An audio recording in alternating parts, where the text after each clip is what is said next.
ನಾಟಿ style chicken chops ಹೇಗೆ ಮಾಡೋದು ಅಂತ ನೋಡೋಣ. ಪ್ಯಾನಲ್ಲಿ 1 ಟೇಬಲ್ ಸ್ಪೂನ್ ಎಣ್ಣೆ ಹಾಕ್ಕೊಂಡು ಅದಕ್ಕೆ ಚಕ್ಕೆ, ಲವಂಗ, ಏಲಕ್ಕಿ, ಜಾಸ್ತಿ ಬೆಳ್ಳುಳ್ಳಿ, ಸ್ವಲ್ಪ ಶುಂಠಿ, ನಿಮ್ಮ ಖಾರಕ್ಕೆ ಎಷ್ಟು ಬೇಕೋ ಅಷ್ಟು ಹಸಿಮೆಣಸಿನ್ಕಾಯಿ, ಕಾಳು ಮೆಣಸು ಹಾಕ್ಕೊಂಡು ಹಸಿ ವಾಸನೆ ಹೋಗೋವರೆಗೂ ಚೆನ್ನಾಗಿ ಫ್ರೈ ಮಾಡ್ಕೊಳ್ಳಿ.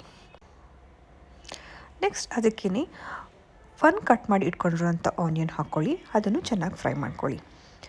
ಇವಾಗ 1 ಕೈ ಇಡೀ ಕೊತ್ತಂಬರಿ, 1 ಕೈ ಇಡೀ ಪುದೀನ, 1 ಕೈ ಇಡೀ ಪಾಲಕ್. ನಿಮ್ಮ ಹತ್ರ ಮೆಂತ್ಯ ಸೊಪ್ಪಿದ್ರೆ ಮೆಂತ್ಯ ಸೊಪ್ಪು ಹಾಕ್ಕೋಬೋದು, ಅದು ಒಳ್ಳೆ ಟೇಸ್ಟ್ ಕೊಡುತ್ತೆ. ಈ ಸೊಪ್ಪುಗಳೆಲ್ಲ ಸ್ವಲ್ಪ ಫ್ರೈ ಆದಮೇಲೆ ಅದಕ್ಕೆ 3 to 4 ಟೇಬಲ್ ಸ್ಪೂನ್ಸ್ ಕಾಯಿ ತುರಿ, ಅರ್ಧ ಟೊಮೆಟೊ ಹಾಕ್ಕೊಳ್ಳಿ. ಟೊಮೆಟೊ ಇಸ್ ಕಂಪ್ಲೀಟ್ಲಿ ಆಪ್ಷನಲ್, ನಿಮ್ಗೆ ಇಷ್ಟ ಇಲ್ಲ ಅಂದರೆ ಟೊಮೆಟೊನ ಸ್ಕಿಪ್ ಮಾಡ್ಬೋದು. ಮಸಾಲ ಎಲ್ಲ ತಣ್ಣಗೆ ಆದಮೇಲೆ ಮಿಕ್ಸಿಗೆ ಹಾಕ್ಕೊಂಡು ಚೆನ್ನಾಗಿ ರುಬ್ಬಿ ಇಟ್ಕೊಳ್ಳಿ.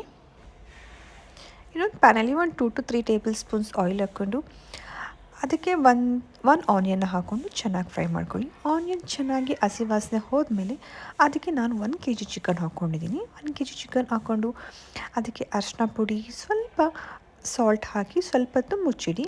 ಅದು ನೀರೆಲ್ಲ ಚೆನ್ನಾಗಿ ಬಿಟ್ಕೊಂಡ್ಮೇಲೆ ಅದಕ್ಕೆ 2 to 3 ಸ್ಪೂನ್ಸ್ ಧನಿಯಾ ಪುಡಿ ಹಾಕಿ ಚೆನ್ನಾಗಿ ಫ್ರೈ ಮಾಡ್ಕೊಳ್ಳಿ.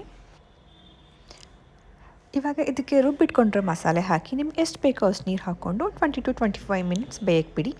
20 to 25 ಮಿನಿಟ್ಸ್ ಬೆಂದು ಆದಮೇಲೆ ಅದಕ್ಕೆ ಲೆಮನ್ ಜ್ಯೂಸ್ ಹಾಕ್ಕೊಂಡ್ರಿ ಯಮ್ಮಿ ಚಿಕನ್ ಚಾಪ್ಸ್ ರೆಡಿ ಆಗುತ್ತೆ.